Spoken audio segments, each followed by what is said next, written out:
Rest in peace, Mike Enriquez.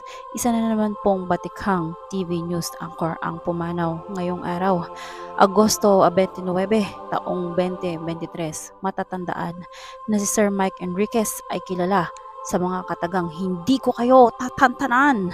Isa itong anchor na magaling sa GMA News 7. Matatandaang noong 2021, siya ay namaalam muna at nagpahinga dahil siya ay sasalang sa isang kidney transplant.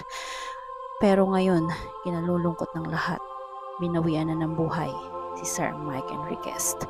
We will truly miss you, Sir Mike. Fly high. Bagamat labis itong ikinalulungkot ng news industry dahil sa pagkawala ng batikhang newscaster na si Sir Mike Enriquez, ngayon po ay tuluyan na kayong makakapagpahinga.